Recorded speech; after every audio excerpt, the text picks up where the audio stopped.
할렐루야. 이제 저를 보시면 되겠습니다. 오늘 말씀은 죽어야 삽니다 라는 제목으로 말씀을 나누려고 합니다. 예전에 여러분 기억하십니까? 1988년에 10월 7일 장기수들이 탈옥하는 사건이 하나 있었습니다.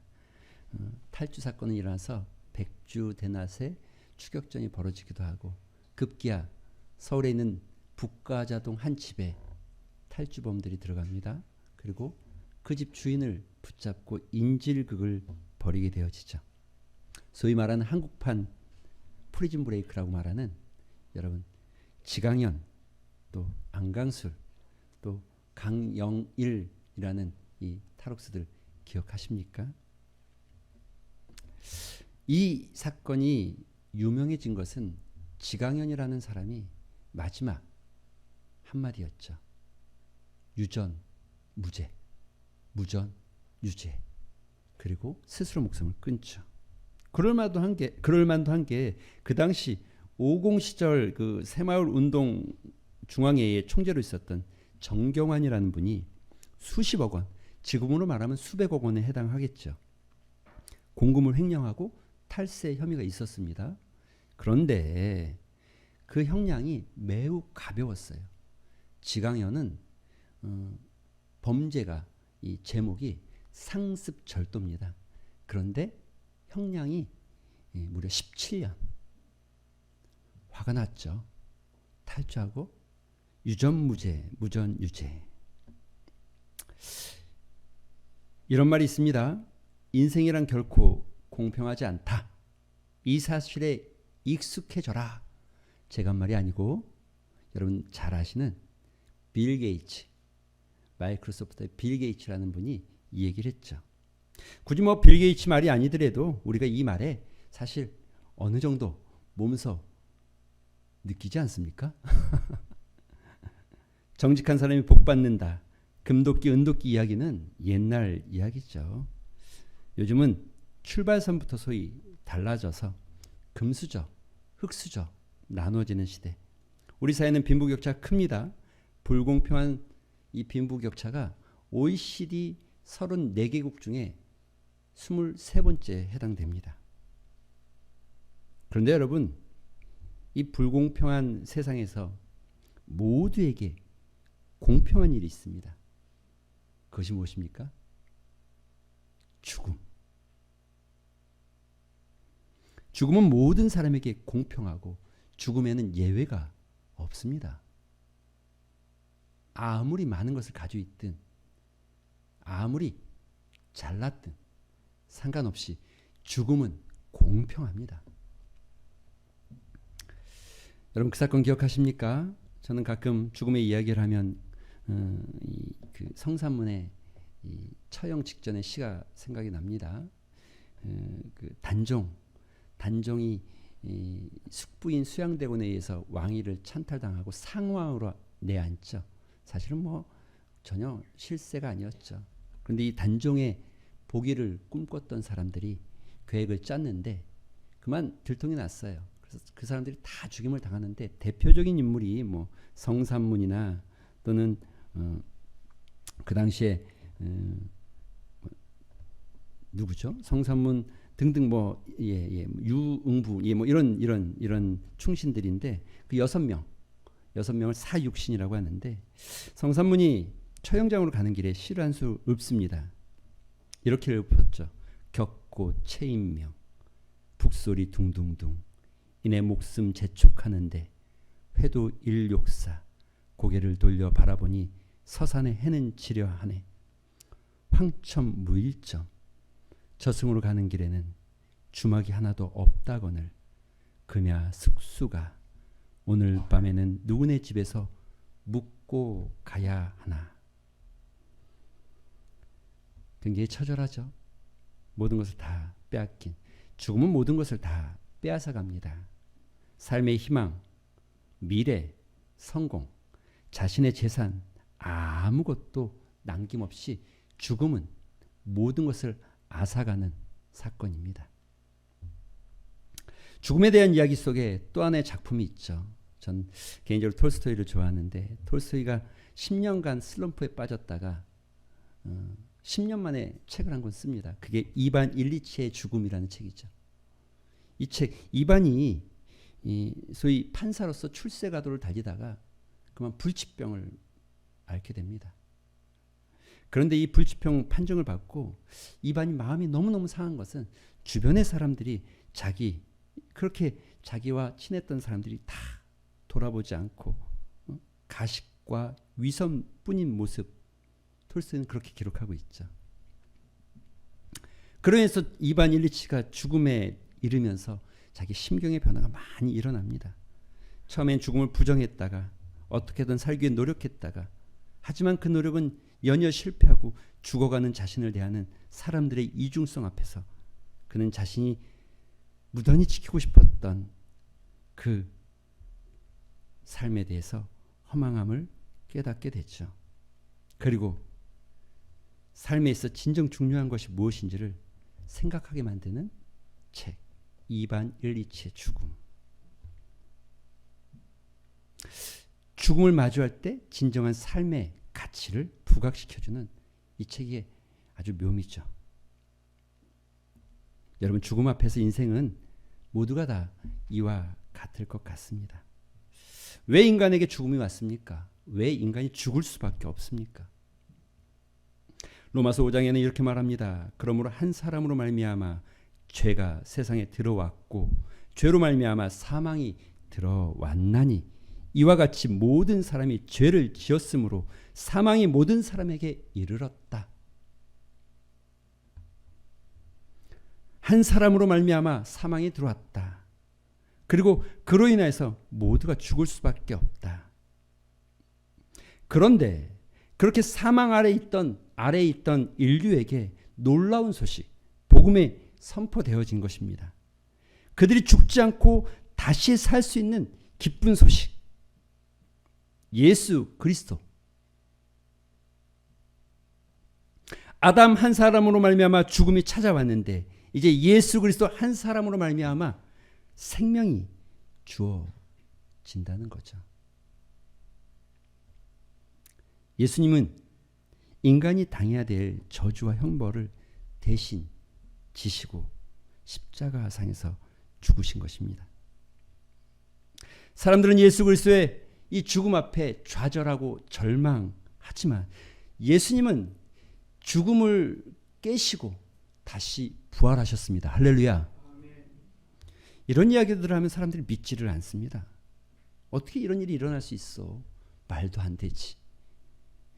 이건 그냥 이솝우화 같은 이야기일 것이야. 어떤 신화 같은 이야기일 것이야. 여러분 성경은 그렇게 말하지 않습니다.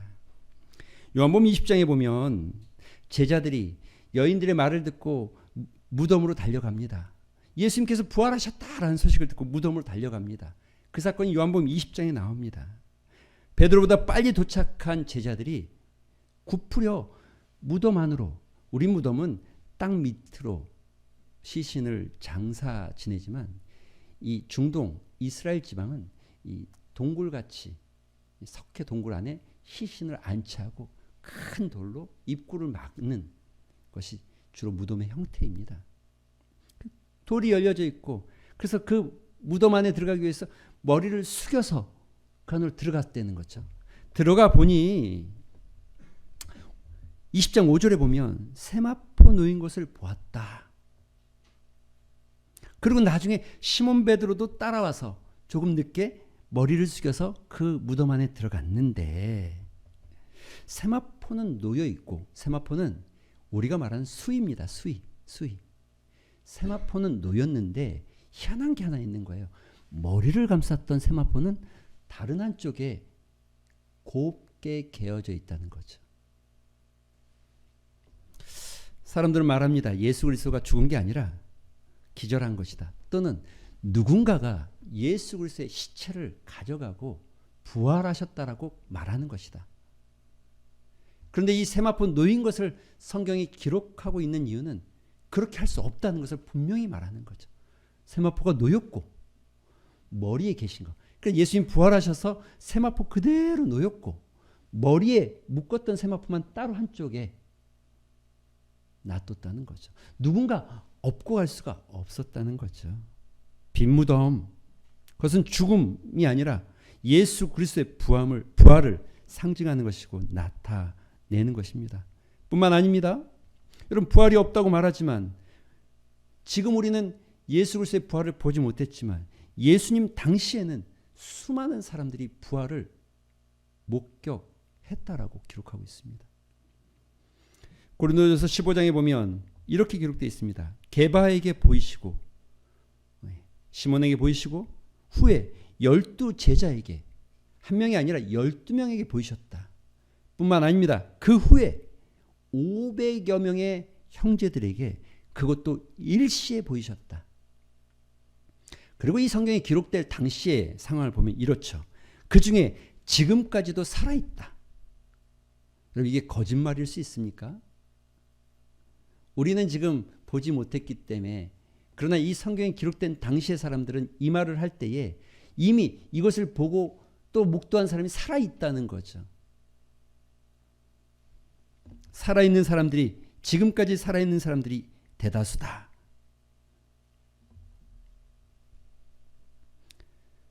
만약 이게 거짓말이었다면, 만약 누군가가 예수님이 죽으심을, 그 시체를 옮겨서 살아났다고 거짓말을 했다면 과연 그 거짓말 앞에 제자들이 이렇게까지 죽을 수 있습니까?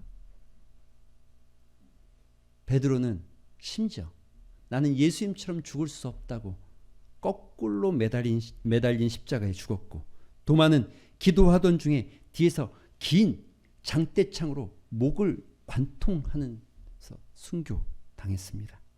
마태는 사지가 찢겨지는 형벌소에서 순교를 당합니다.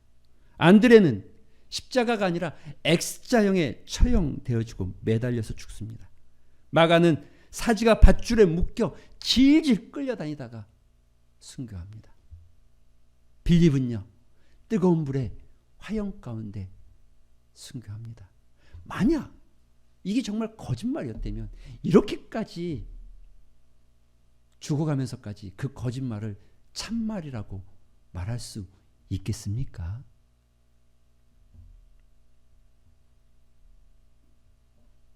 만약 예수님의 부활이 거짓이라면 제자들이 이렇게까지 할 수 있을까요? 부활은 여러분 역사적인 사실이고 진실이고 또 분명히 일어났던 사건입니다. 할렐루야. 비록 우리가 2000년의 시간 속에서 그 상황을 목격하지 못하였다고 해도 성경은 분명하게 역사적 사실로 부활을 증거하고 있다는 것. 그런데 예수 그리스도께서 왜 죽으셨습니까? 로마서 5장 8절에 보면 우리가 아직 죄인 되었을 때에 그리스도께서 우리를 위하여 죽으심으로 하나님께서 우리에게 대한 자기의 사랑, 예수 그리스도가 죽으심으로 하나님이 여러분을 얼마나 사랑하는지를 보여주기 위해서, 예수 그리스도가 그 십자가의 죽으심을 통해서 하나님이 우리를 얼마나 사랑하는지를 알게 하기 위해서 죽으셨다. 예수님의 죽으심은 사랑의 절정입니다. 할렐루야. 예수님의 죽으심은 바로 여러분을 향한, 우리를 향한 하나님의 사랑을 분명하게 보여주는 사건입니다. 마가복음에 예수님은 그 마음을 아셨기 때문에 인자가 온 것은 섬김을 받으려 함이 아니라 도리어 섬기려 하고 자기 목숨을 많은 사람들에게 대속물로 바로 여러분의 대속물로 주기 위해서 왔다. 인생은 참 불공평합니다. 우리 사회는 참 불공평합니다. 출발선이 다르고 열심히 살아도 안 되는 것 같은 느낌도 있습니다. 그러나 죽음 앞에서 모두가 다 그 불공평함이 깨지고 공평해지기 시작합니다. 많이 가졌어도 적게 가졌어도 잘생겼어도 못생겼어도 지식이 있어도 없어도 다 죽음 앞에 공평해집니다. 그러나 다시 죽음 이후에 불공평해지기 시작합니다. 예수를 믿느냐 안 믿느냐, 이것에 따라서 죽음 이후의 삶은 너무나 다르게 바뀌어진다는 거죠. 영어의 단어 속에 끝난다는 말이 end입니다. end, 여기서는 좀 짧아야 됩니다. end, ENT, end라고 합니다. 그런데 end와 똑같은 비슷한 발음이 and입니다. and. 이건 좀 길어야 됩니다. 약간 조금 길어야 됩니다. and입니다. A니까. 예. 그런데 이 말이 비슷한 어원에서 시작하죠. end는 끝, and는 그리고. 죽음 끝이 아니라 그리고 그 다음. 오늘 성경이 이렇게 말합니다. 아담 안에서 모든 사람이 죽는 것 같이 그리스도 안에서 모든 사람이 삶을 얻으리라. 할렐루야. 그렇습니다. 우리에게 구원을 얻을 만한 다른 이름을 하나님은 주시지 않았습니다.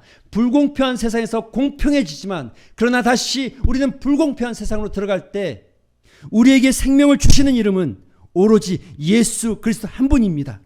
다른 이로서는 구원을 얻을 수 없나니 천하 인간에게 구원을 얻을 만한 다른 이름을 우리에게 주신 일이 없다. 예수 그리스도를 믿느냐 안 믿느냐, 이것은 죽음 이후의 삶이 너무나 다르게 펼쳐진다는 거죠. 오늘 여러분이 읽은 본문의 말씀은 이렇게 말합니다. 그러나 이제 그리스도께서 죽은 자 가운데서 다시 살아나사 잠자는 자들의 첫 열매. 여러분, 사과 하나 열리면 이 나무에서 두 번째 사과, 세 번째 사과도 열리겠구나 라고 생각하지 않습니까? 예수 그리스도께서 부활하신 것이 사실이고 그것이 맞다면 그를 믿는 우리도 부활할 수 있다는 것입니다. 할렐루야. 그런데 이런 부활의 은혜를 사모하신다면, 이런 부활의 삶을 사시길 원한다면 조건이 하나 있습니다.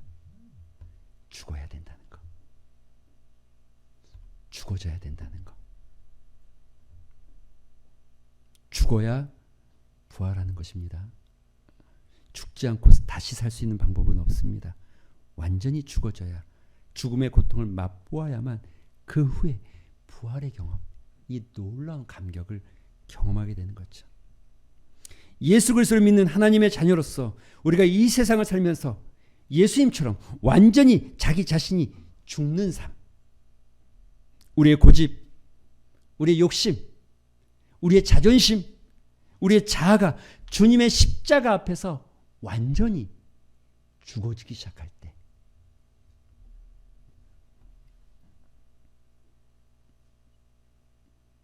인생, 성경은 강건하면 70이요, 인생 70이요, 강건하면 80이라고 말하고 있습니다. 그 짧은 인생이 아니라 더 긴 삶을 위해서 우리의 삶, 이 땅 가운데서 우리를 죽이는 것,